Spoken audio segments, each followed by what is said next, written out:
मजाक मजाक में शुरू की गई कॉकरोच जनता पार्टी के 6 मिलियन से ज्यादा फॉलोअर्स हो गए इंस्टाग्राम पर सिर्फ 2 दिन के अंदर अंदर। कुछ लोगों को ये बात हजम नहीं हो रही कि ये कैसे हो सकता है। पक्का इसके पीछे कोई ना कोई बड़ी ताकत होगी, कोई डीप स्टेट, कोई ना कोई पॉलिटिकल पार्टी से अंडरग्राउंड सपोर्ट कर रही होगी। लेकिन आखिर ऐसा क्या हुआ कि ये मूवमेंट इतना पॉपुलर हुआ कि महज 5 दिन के अंदर 10 मिलियन से भी ज्यादा फॉलोअर्स इंस्टाग्राम पे इस मूवमेंट के साथ जुड़ चुके हैं। In today's video I will be breaking down the insurgence of cockroach Janata party, totally unbiased and completely based on publicly available verifiable information. So let's dig in. सबसे पहले बता देना चाहता हूं कि ये वीडियो किसी भी पॉलिटिकल पार्टी के सपोर्ट में नहीं है, किसी भी पॉलिटिकल पार्टी या पॉलिटिकल मूवमेंट के अगेंस्ट भी नहीं है। इस वीडियो में मैं सिर्फ एनालिसिस करने का प्रयत्न करूंगा about the sudden insurgents of cockroach Janata party. Haryana में भी कॉकरोच जनता पार्टी आपके पैर पसार रही है। ये कार्यकर्ता जैसी भी लेके पहुंचा है, कहा नगर निगम के सामने बुला के जी आपने कब्जा कर रखा है यहाँ पे, ये कब्जा तोड़ो। देश के युवा में जोश होता है, जुनून होता है, एनर्जी होती है, एंथुजियाज्म होता है। अगर युवा को सही दिशा भी दिखा दी जाए तो बहुत कुछ अचीव भी किया जा सकता है। और देश का युवा जब गुस्से में हो, फ्रस्ट्रेटेड हो, उसका सेंस ऑफ ह्यूमर भी अच्छा हो, तो फिर एक ऐसी क्रांति आ सकती है जिससे कि बहुत सारे लोग रिलेट कर सकते हैं और बहुत जल्दी उस क्रांति का हिस्सा बन सकते हैं। कॉकरोच जनता पार्टी का सबसे इंटरेस्टिंग फैक्ट यह है कि उसका ओरिजिन कैसे हुआ। किसी बहुत रईस आदमी ने पैसा फेंक करके मूवमेंट शुरू कर दिया, ऐसा नहीं हुआ। किसी बॉलीवुड के एक्टर ने आकर के प्रमोट किया, किसी स्पोर्ट्स पर्सनैलिटी ने आकर के प्रमोट किया, ऐसा भी नहीं हुआ। किसी लेगेसी पॉलिटिकल पार्टी ने अपना ब्रांच आउट किया, ऐसा भी एटलीस्ट एविडेंस के बेसिस पे तो अभी तक नहीं हुआ। ये पूरा मूवमेंट शुरू हुआ है एक इंसल्ट से। Unemployed youth are like cockroaches and parasites. ये स्टेटमेंट अब पूरे देश में कंट्रोवर्सी बन चुका है। Recently chief of India CJI Suryakant के रिमार्क वायरल हो गए, जहां उन्होंने कहा कि कुछ unemployed youngsters media, social media और आरटीआई एक्टिविस्ट पे जाकर सिस्टम को अटैक करते हैं। चीफ जस्टिस सूर्यकांत जी का एक रिमार्क जिसमें उन्होंने देश के अनएम्प्लॉयड और एक्टिविस्ट युवा को कॉकरोच से कंपेयर कर दिया। बाद में उन्होंने क्लैरिफिकेशन भी दिया कि नहीं ये कॉन्टेक्स्ट के बाहर लिया जा रहा है। मेरा कॉन्टेक्स्ट था बेसिकली वो सारे लोग जो कि फेक डिग्री लगा करके गलत तरीकों से जॉब हासिल कर लेते हैं, उनके बारे में मेरा रिमार्क था। लेकिन तब तक तो बहुत देर हो चुकी थी, ऑफेंस लिया जा चुका था, इंसल्ट फील हो चुकी थी और ये मूवमेंट जो है चिंगारी पकड़ चुका था। अभी हाल ही में भारत के जो चीफ जस्टिस ऑफ इंडिया हैं, जस्टिस सूर्यकांत, उन्होंने एक मामले की सुनवाई में शायद वो आवेशित हो गए, शायद गुस्से में आ गए और उन्होंने ये कह दिया कि ये जो बेरोजगार युवा हैं ये कॉकरोच की तरह आचरण करते हैं और इनमें से कुछ लोग मीडिया बन जाते हैं, कुछ लोग सोशल मीडिया पे चले जाते हैं, कुछ लोग आरटीआई एक्टिविस्ट बन जाते हैं और ये कॉकरोच की तरह पूरे सिस्टम पे हमला करने लगते हैं। अब एक मुख्य न्यायाधीश के मुंह से इस तरह की बातें आना न सिर्फ गलत है बल्कि अशोभनीय है, इसमें कोई डाउट नहीं है। तो इसको लेकर एक अमेरिका में रहने वाले भारतीय विद्यार्थी अभिजीत दिप्के ने एक ऑनलाइन प्लेटफॉर्म शुरू किया और इसका नाम रखा है कॉकरोच जनता पार्टी। एंट्री हो चुकी थी अभिजीत दिप्के की, जिनके बारे में कहा जाता है कि वो पास्ट में आप यानी कि आम आदमी पार्टी के कार्यकर्ता भी रह चुके हैं। Formal political communication strategist, Boston university public relations background. ये कोई गली का लुक्खा लौंडा नहीं है, ये पढ़ा लिखा, well educated, well read, intellectual youth है जिसने कि उस इंसल्ट को, उस वर्ड को, कॉकरोच को अपनी पर्सनल इंसल्ट समझते हुए, लेते हुए एक सटायरिकल पॉलिटिकल मूवमेंट स्टार्ट किया जिसकी टैगलाइन थी the voice of lazy and unemployed. एक ऐसी टैक्टिक जो कि बहुत ही कॉमन है, बहुत ही ज़्यादा काम करती है, लेकिन फिर भी लोग उसको समझ नहीं पाते हैं और अपनी लाइफ में इम्प्लीमेंट नहीं कर पाते हैं। अगर सामने वाला आपको गरिया रहा है, गाली दे रहा है, आपको इंसल्ट कर रहा है, नीचा दिखा रहा है और आप उस इंसल्ट को रिफ्यूट करते रहेंगे, रेजिस्ट करते रहेंगे, उस इंसान से लड़ाई करते रहेंगे, तो ये मामला लंबा खिंच सकता है। लेकिन अगर आप उस इंसल्ट से अपने आप को अलाइन कर देंगे कि तुमने मुझे गधा बोला, हाँ भैया मैं गधा हूँ, बताओ कहाँ करनी है गधा मजदूरी, आप अगर उसके संग अपने आप को अलाइन कर देंगे तो सामने वाला फिर डिफेंसलेस हो जाएगा, क्योंकि उसका जो हथियार था आपने उसके हथियार को अपना ढाल बना लिया। अब वो क्या करेगा, किस चीज़ से आपके ऊपर अटैक करेगा। इसी इंटेंशन से ये सटारिकल मूवमेंट शुरू किया गया, बट शायद शुरू करते समय अभिजीत दिप्के को भी नहीं पता होगा कि ये कितनी जल्दी कितना बड़ा मूवमेंट बनने वाला है, कितने सारे लोग इससे इम्पैक्टेड फील करके इसका हिस्सा बनने वाले हैं। भाई ये कॉकरोच जनता पार्टी है क्या? 15 मई को इनका इंस्टाग्राम पेज शुरू होता है, 20 तारीख को मैं वीडियो बना दूं। 5 मिलियन से ज्यादा फॉलोअर्स हो चुके हैं। क्योंकि ये मूवमेंट कभी भी एक वर्ड या एक इंसल्ट के बारे में था ही नहीं। इस मूवमेंट की deep rooted philosophy comes from the frustration of Indian youth, जो कि बहुत सारी समस्याओं से पहले से ही जूझ रहा है। अनएम्प्लॉयमेंट, महंगाई, social validation, delayed marriage age, instability in career, mental health issues और बहुत सारे ऐसे फैक्टर्स जिसकी वजह से उसकी एवरीडे लाइफ इम्पैक्ट हो रही है। गौर करने वाली बात यह है कि अगर किसी इंसान को कोई ऐसी चीज़ इम्पैक्ट करती है जिसका इम्पैक्ट बहुत ही नेग्लिजिबल है या फिर बहुत ही इनफ्रीक्वेंट है, कभी कभी उसको इम्पैक्ट होता है, तो शायद वो उसके बारे में एक्शन लेने के बारे में सोचे भी ना। लेकिन अगर कोई चीज़ आपको एवरीडे बेसिस पे इम्पैक्ट करती है तो आप उसको रिजॉल्व करने के लिए एटलीस्ट पहला कदम ज़रूर बढ़ाते हो। फॉर एग्जाम्पल, अगर आपके घर के सामने से कभी कभी कचरे की गाड़ी होकर गुजरती है तो शायद वो 5-10 मिनट आप बर्दाश्त कर लो, लेकिन अगर आपके घर के बगल में ही कूड़ादान बना दिया जाए तो आप उसके खिलाफ आवाज़ उठाएंगे। और कुछ इसी तरह की दशा से होकर के हमारे देश का यूथ, जिसको कि जेनजी बोला जा रहा है, वो शायद काफ़ी लंबे टाइम से महसूस कर रहा था। जेनजी के बारे में इतने सारे स्टीरियोटिपिकल जोक्स ऑलरेडी मार्केट में आ चुके हैं, ऑलरेडी सोशल मीडिया पे वायरल हो रहे हैं। कई सारे बड़ी बड़ी कंपनीज जो हैं उनके स्पोक्स पर्सन वो आकर के इस तरह का बयान दे चुके हैं मेन स्ट्रीम न्यूज़ मीडिया में कि जेनजी जो लोग हैं वो जॉब करने या करवाने लायक है नहीं, बिकॉज बहुत ही शॉर्ट टेम्पर्ड हैं, अपनी ही दुनिया में रहते हैं, बिल्कुल भी सिंसियर नहीं है, सेंसिटिव नहीं है, बहुत ही सेल्फिश हैं। इस तरह की बातें ऑलरेडी जेनजी के बारे में पॉपुलराइज की जा चुकी हैं। Because Gen Z, or those born between 1997 and 2012, has entered the workforce. And what's on their agenda? Few meetings, fewer email chains, and lots of emojis. और इस वजह से मे बी जो कॉकरोच वाला कमेंट था, it served as the last nail in the coffin, it served as the last straw. और जो चीज़ शुरू हुई थी एक सटारिकल मजाक से, वो देखते ही देखते एक रेवोल्यूशन में कन्वर्ट हो गई। अब जाहिर सी बात है कि जो समय है, जो पीरियड है, आपका रिवोल्यूशन भी उस समय के हिसाब से, उस समय के इकोसिस्टम के हिसाब से इंस्पायर्ड होता है। जैसे कि पहले के ज़माने के जो प्रोटेस्ट होते थे, जो रिवोल्यूशन होते थे, उसमें लोग सड़कों पर उतर के प्रोटेस्ट करते थे, लाठी चार्ज होता था, वाटर कैनन होता था, आंसू गैस होता था, बहुत फिजिकल मूवमेंट होता था। आजकल डिजिटल ज़माना है, आजकल लोग घर बैठे बैठे एक दूसरे से कनेक्टेड रह सकते हैं। एक मैसेज को दुनिया के एक कोने से दूसरे कोने तक पहुंचने के लिए कुछ सेकंड्स लगते हैं। ऐसे में शायद सड़कों पर उतरना इतना ज़्यादा वायबल ऑप्शन नहीं है even to protest, but digital protest काफ़ी आसान है, काफ़ी कन्वीनियंट है, काफ़ी इफेक्टिव भी है, बिकॉज बहुत जल्दी इतने सारे लोग जुटाए जा सकते हैं, जोड़े जा सकते हैं। क्या आप इमेजिन कर सकते हैं आज से कुछ साल पहले जब इंटरनेट इतना ज़्यादा पॉपुलर नहीं था, इतना इजीली एक्सेसिबल नहीं था हर इंसान के लिए, उस टाइम पे अगर आपको कोई प्रोटेस्ट करना होता, कोई रिवोल्यूशन करना होता, तो क्या आप 5 दिन के अंदर 11 मिलियन लोगों की भीड़ इकट्ठा कर पाते? कभी नहीं कर पाते। लेकिन आज वो पॉसिबल हुआ है बिकॉज ऑफ डिजिटल मीडियम। और जनती तो बहुत टेक सेवी भी होते हैं, टेक्नोलॉजी बहुत जल्दी समझते हैं, बहुत जल्दी सीखते हैं, उसका इस्तेमाल करते हैं, उसका सही इस्तेमाल करना भी जानते हैं। सर, नीट का पेपर लीक हुआ, उस पर आप क्या कहना चाहेंगे? देखिए, पेपर लीक नहीं हुआ, बस कुछ क्वेश्चंस एग्जाम से पहले बाहर आ गए थे। अच्छा, हाँ, तो सर, हाँ, अगर एग्जाम से पहले क्वेश्चंस बाहर आ जाएं, हाँ, तो उसे लीक नहीं, आउट ऑफ सिलेबस पेपर बोलते हैं क्या? आप बात को मजाक में ले रहे हैं? नहीं सर, देश के बच्चे तो सीरियस थे, मजाक तो आप कर रहे हो रे। तो ये बात तो हो गई ईज और कन्वीनियंस की, कि मूवमेंट के साथ जुड़ना ईजी था, कन्वीनियंट था, इसलिए लोग जुड़ते चले गए। लेकिन आखिर जुड़े क्यों? कोई मोटिवेशन भी तो होना चाहिए, और ये मोटिवेशन आ रहा है जेन ज़ी के एग्जिस्टिंग फ्रस्ट्रेशन से about so many things that they are going through. पहली बात तो यह है कि जेन ज़ी अगर अपने हक की बात करता है तो उसके पहले के जनरेशन के जो लोग हैं वो उसको वैसे ही डिस्कार्ड कर देते हैं, क्योंकि हम मिलेनियल्स और हमसे ऊपर वाली जनरेशन जो है, हम लोग एक पर्टिकुलर वर्क कल्चर, एक पर्टिकुलर एथोस सिस्टम से होकर के गुजरे हैं, वैल्यू सिस्टम से होकर गुजरे हैं। हमको सिखाया गया है, हमारी कंडीशनिंग इस तरीके से की गई है कि भैया जॉब सर्वोपरि है, बॉस की सेवा करो, ये करो, वो करो। बहुत सारे स्टीरियोटाइप्स ऐसे हमको सिखाए गए हैं जो हमारे डीएनए का हिस्सा बन चुके हैं, हमारे बॉडी में एकदम खून में, रगों में बह रहे हैं। जेन ज़ी उन सारी चीज़ों को, उन सारे पुराने ऑब्सोलीट आइडियाज़ को सिरे से नकार देते हैं। वो अपने हक की बात करते हैं, जिसको हम कहते हैं एंटाइटलमेंट। अगर एक कॉर्पोरेट में काम करने वाला जेन ज़ी वर्कर डिमांड करता है कि मुझे टाइम पे, अगर 5 बजे ऑफिस खत्म होता है तो 5 बजे मैं अपना लैपटॉप बंद करके बाहर निकल जाऊं, तो हम कहते हैं कि अपने आप को एंटाइटल्ड समझ रहा है। ये कितना सेल्फिश है, इसको कंपनी के प्रोजेक्ट की किसी चीज़ की चिंता नहीं है, इसका वैल्यू सिस्टम खराब है। ऐसी चीज़ें बोल करके हम उनको इंसल्ट पहले से करते चले आ रहे हैं। तू होता कौन है मुझे पूछने वाला? आज तक मेरी माँ ने नहीं पूछा तू इतनी लेट क्यों? आप रुक जाओ यार, आज तक मेरी माँ ने नहीं पूछा कि तू इतना लेट क्यों आई है आज। क्या इतना बुरा हूं मैं? ये जो कॉकरोच वाला वर्ड था, it was just the needle in the balloon, जिसने उस बैलून को फाड़ दिया और ये पूरा फ्रस्ट्रेशन बाहर आ गया।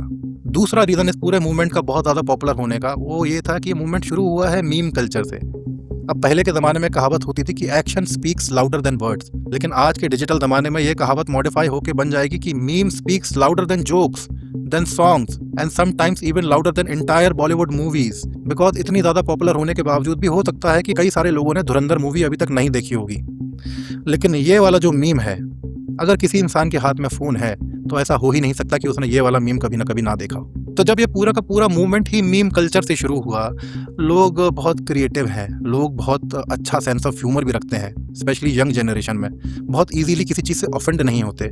ऑफेंस को एक अपॉर्चुनिटी में कन्वर्ट करना उनको आता है। तो मूवमेंट का मोटिव भी उनसे अलाइंड है, और मूवमेंट को कैरी फॉरवर्ड करने के जो मीन्स हैं, जो डिजिटल मीन्स है, जो मीम कल्चर है, वो भी उनकी थॉट प्रोसेस से, उनकी क्रिएटिविटी से अलाइंड है। तो ये एक बहुत ही डेडली कॉम्बिनेशन बन गया, जिसमें लोग अपना सेंस ऑफ ह्यूमर डिस्प्ले करने के लिए ही सही, लेकिन कूद पड़े। मैं हूं कॉकरोच, नीट का पेपर लीक हुआ ब्रो, सालों की मेहनत लूट के बोलते सब अंडर कंट्रोल। हाँ मैं हूं कॉकरोच। जैसा कि कुछ टाइम पहले जब ऑपरेशन सिंदूर हो रहा था तो पाकिस्तान के मीमर्स भी कर रहे थे। 2 कंट्रीज आपस में युद्ध में है, वॉर सिचुएशन में है, और पाकिस्तान से एक से बढ़कर एक हिलेरियस मीम्स सामने आ रहे थे। अब इंस्टाग्राम ने इस पूरे मूवमेंट को इतना पंप क्यों किया? एल्गोरिथम का भी तो हाथ रहा होगा। अगर इंस्टाग्राम का एल्गोरिथम इसको प्रमोट ही नहीं करता तो शायद ये मूवमेंट इतना बड़ा होता भी नहीं। लेकिन एल्गोरिथम इंसान नहीं है, वो भावनाओं को, वो इमोशंस को नहीं समझता है, वो एंगेजमेंट को समझता है। और जब एंगेजमेंट इस पर्टिकुलर हैशटैग पे, इस पर्टिकुलर पेज पे होता चला गया तो एल्गोरिथम को लगा कि ये कोई ऐसी चीज़ है जो कि बहुत ज़्यादा डिमांड में है। ये आया है कोई विराट कोहली का बाप, इसको तो लोगों को दिखाना बहुत ज़रूरी है। मैंने तो अभी तक इनमें से किसी भी पेजेस को फॉलो भी नहीं किया है, तब भी मेरा पूरा फीड भरा पड़ा है। इंस्टाग्राम को लग रहा है कि मुझे भी देखना ज़रूरी है ये सब कुछ। अब एक बहुत बड़ा सवाल ये है कि ये सिर्फ एक डिजिटल मूवमेंट है या फिर एक पॉलिटिकल पार्टी भी फॉर्म हो चुकी है फॉर्मली।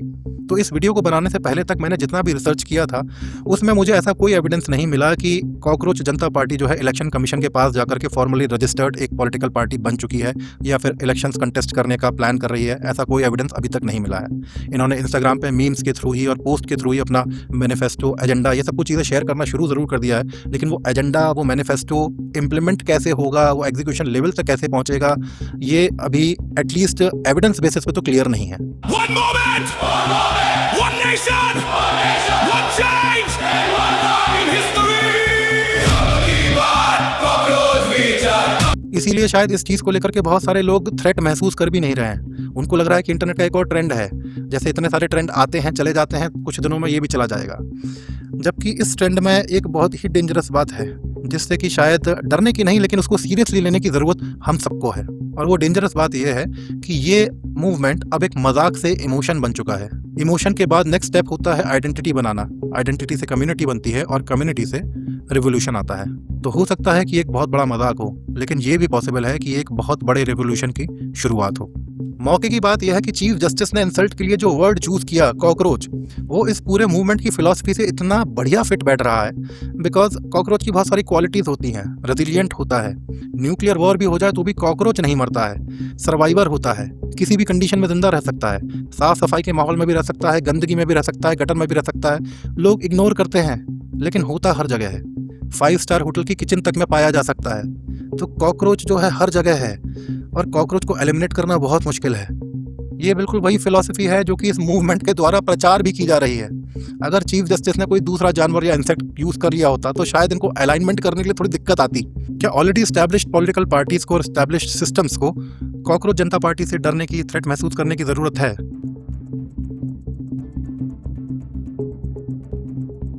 ऐसी खबरें भी सुनने में आ रही हैं कि इनके जो इंस्टा अकाउंट्स हैं, जो सोशल मीडिया अकाउंट्स हैं, ट्विटर अकाउंट्स हैं, उनको हैक करने की कोशिश की जा रही है, उसको विदहेल्ड करवाया गया है, ट्विटर के अकाउंट को विदहेल्ड करवाया गया है। तो ये सारे साइंस जो हैं वो कहीं ना कहीं किसी न किसी तरह का थ्रेट महसूस किया जाने के बाद ही होता है, अगर ऐसा सच में हो रहा है तो। बिकॉज ये एलिगेशंस जो हैं अभिजीत ने लगाए हैं, जो पूरे इस मूवमेंट के फाउंडर हैं, कि ऐसा उनके संग political party, established political parties उनके साथ कर रही हैं, उनके खिलाफ साजिश कर रही हैं। तो अगर इस बात में सच्चाई है तो ये कहीं ना कहीं एक थ्रेट का संकेत जरूर है। एवरीबॉडी जिसका डर था वही हुआ। पहले इन लोगों ने हमारा अकाउंट हैक करने को ट्राई करा, जब इनसे हैक नहीं हुआ तो अब इन्होंने हमारा ट्विटर हैंडल इंडिया में बंद कर दिया है, बैन कर दिया है। लेकिन हाँ, मुद्दे की बात यह है कि जब भी कोई रिवोल्यूशन स्टार्ट होता है उसका एक एंड गोल होता है। वो एंड गोल अचीव करने के लिए रिवोल्यूशन में, प्रोटेस्ट में जितनी भी कठिनाइयां आती हैं उन सबको झेला जाता है, उन सबका सामना किया जाता है। कॉकरोच जनता पार्टी की शुरुआत बहुत अच्छी हुई है।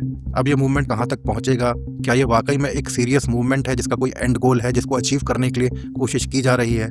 बिकॉज इलेक्शंस इंस्टाग्राम पे तो नहीं होने वाले। इलेक्शंस तो वैसे ही होंगे जैसे आज तक होते आए हैं, क्योंकि अगर इंस्टाग्राम पे इलेक्शंस हो रहे होते तो कॉकरोच जनता पार्टी सरकार को टॉपल कर चुकी है। हमारे फॉलोअर्स अब बीजेपी से भी ज्यादा हो चुके हैं। क्या कर दिया है यार तुम लोगों ने? इतनी पावरफुल पार्टी को, जिसके पास इतने रिसोर्सेज थे, इतने इंस्टीट्यूशंस थे, उसको 4 दिन में पीछे छोड़ दिया। बीजेपी के इंस्टा अकाउंट से ज़्यादा फॉलोअर्स इनके हो चुके हैं, जिसको एक बहुत बड़ी सक्सेस मान के भी चल रहे हैं ये लोग। अच्छी बात है, छोटी विक्ट्रीज पे खुश होना चाहिए, लेकिन ये छोटी विक्ट्री ही है। अगर आपको वाकई में चेंज लाना है, अगर आप वाकई में फ्रस्ट्रेटेड फील कर रहे हैं, आप वाकई में देश हित के लिए कुछ करना चाहते हैं, तो देश का हर एक नागरिक आपके साथ खड़े होने में संकोच नहीं करेगा। लेकिन उसके लिए पहला कदम आपको ही बढ़ाना पड़ेगा, शुरुआत आपको ही करनी पड़ेगी। सिर्फ मीम्स और पोस्ट शेयर करके आंदोलन नहीं होता है, रिवोल्यूशन नहीं आता है।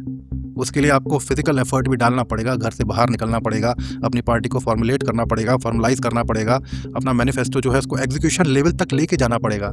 और इन सबसे ज़्यादा ज़रूरी चीज़, जिन लोगों का साथ आपको मिल चुका है बहुत ही ईजीली इसलिए बोल रहा हूँ बिकॉज आज मेरे को करीब 8 साल हो गए कंटेंट क्रिएशन करते करते, मेरा 1 मिलियन टच नहीं हुआ है फॉलोअर। इतने सालों से मेहनत कर रहा हूँ, आपको 5 दिन में 10 मिलियन से ज़्यादा मिल गया है, तो आपको बहुत ईजीली मिल गया है लोगों का सपोर्ट, लोगों का साथ। इनका भरोसा तोड़िएगा मत। अगर आपने किसी अच्छी चीज़ की शुरुआत की है तो कोशिश कीजिए उसको आगे बढ़ के एंड गोल तक ले जाने की। अब यहाँ से कॉकरोच जनता पार्टी के मुझे तो कम से कम सिर्फ 3 फ्यूचर नजर आते हैं। पहला, ये सिर्फ एक फनी मीम मूवमेंट था जो कि हफ्ते 2 हफ्ते कुछ टाइम बाद खत्म हो जाएगा और इंटरनेट पे लोगों की मेमोरी भी बहुत छोटी होती है, सब भूल भाल जाएंगे इसके बारे में। दूसरा, ये डिजिटल लेड पॉलिटिकल कम्युनिटी बन जाएगा जहाँ पे कि पॉलिटिकल ओपिनियन रखने वाले लोग आकर के अपनी अपनी कमेंट्री करेंगे, अपने अपने ओपिनियंस रखेंगे, लोगों को एजुकेट करने के पर्पज़ से और मे बी कोई एजेंडा पुश करने के पर्पज़ से। और तीसरा, ये एक्चुअली में एक पॉलिटिकल पार्टी बन के सामने आएगी, जैसे कि कुछ साल पहले हमने आम आदमी पार्टी को आते हुए देखा था। इसमें रियल ज़मीन से जुड़े हुए लोग जो हैं इस पार्टी का हिस्सा बनेंगे, इलेक्शंस कॉन्टेस्ट करेंगे, लोगों के हित के लिए जिस चीज़ों को इनको फ्रस्ट्रेशन है उन फ्रस्ट्रेशंस को एड्रेस करने के लिए एक्चुअली कुछ टेंजिबल काम करते हुए नजर आएंगे। इस चीज़ की पॉसिबिलिटी कितनी है ये तो मैं अभी नहीं बता सकता हूँ, लेकिन हाँ, अगर ऐसा हुआ उसकी कामना ज़रूर करूँगा। इस मूवमेंट की जो कुछ अच्छी बातें हैं वो ये है कि इसमें जितने भी लोग जुड़ रहे हैं वो अमूमन ज़्यादातर लोग जो हैं पढ़े लिखे हैं, एजुकेटेड हैं, सिनिकल हैं, सटायरिकल हैं, फ़नी हैं, सेंस ऑफ ह्यूमर है। लेकिन इस मूवमेंट की जो ख़राब बातें हैं वो ये हैं कि ये मूवमेंट अभी तक सिर्फ और सिर्फ एक मीम कल्चर को प्रमोट करता हुआ एक मूवमेंट नज़र आ रहा है। कुछ भी इसका फिजिकल टेंजिबल एस्पेक्ट अभी तक हमको देखने को नहीं मिला है, शायद आगे जाके मिले। और मुझे पूरी उम्मीद है कि अगर ऐसा होता है तो जितने लोगों ने इसको सपोर्ट किया है उन लोगों का भरोसा कायम रहेगा और वो इस जर्नी में इनके साथ आगे तक जाएंगे। बिकॉज जोश होना अच्छा है, एंथुजियाज्म होना अच्छा है, लेकिन इस जोश के साथ एक दिशा, एक डायरेक्शन होना भी बहुत ज़रूरी है। नहीं तो जोश कब उबाल मारता है, कब ठंडा पड़ जाता है, किसी को पता भी नहीं लगता, कोई याद में नहीं रखता। आप इतिहास के पन्नों पर निगाह डाल के देख लीजिए, हर वो रिवोल्यूशन जो कि बस उठा और फिज हो गया उसको कोई याद नहीं रखता है। रिवोल्यूशन वही याद रखा जाता है जो अपने एंड गोल तक या तो पहुंचा या फिर अपने एंड गोल तक पहुंचने की कोशिश में लोगों ने बहुत सारे सेक्रीफाइसेस दिए हैं, कुर्बानियाँ दी हैं। बिकॉज रिवोल्यूशन के केस में या तो सक्सेस या सेक्रीफाइस, ये 2 चीज़ें ही याद रखी जाती हैं। अभी तक तो ये मूवमेंट ना तो किसी एंड गोल की तरफ जाता हुआ दिखाई दे रहा है और सेक्रीफाइस तो एक ट्विटर अकाउंट के अलावा शायद बहुत बड़ा कुछ हुआ भी नहीं है। जानते हैं क्या है? ये एक इतना बड़ा डिब्बा पूरा कैंडी फ्लॉस से भरा हुआ है, लेकिन अगर मैं उसकी कैंडी फ्लॉस को निकाल करके थोड़ा सा पुश करता हूँ और फिर इसको खाता हूँ तो सिर्फ कुछ सेकंड्स लगेंगे इतने बड़े डिब्बे को घुल के गायब होते हुए। तो मैं बस ये कामना करता हूँ, ये प्रार्थना करता हूँ कि कॉकरोच जनता पार्टी जो है वो घुल के गायब ना हो जाए। अगर आपको इस तरह का कंटेंट पसंद है तो वीडियो को लाइक कीजिए, चैनल को सब्सक्राइब कीजिए और नीचे कमेंट्स में लिख के मुझे बताइए कि आने वाले वीडियोस में आप किसका ब्रेकडाउन देखना चाहते हैं, किसी पर्सनैलिटी का, किसी टॉपिक का या इन जनरल किसी भी चीज़ का। और अगर आपके पास मेरे लिए कोई फीडबैक है, कोई सजेशन है तो वो भी आप कमेंट में लिख के मुझे बता सकते हैं। धन्यवाद।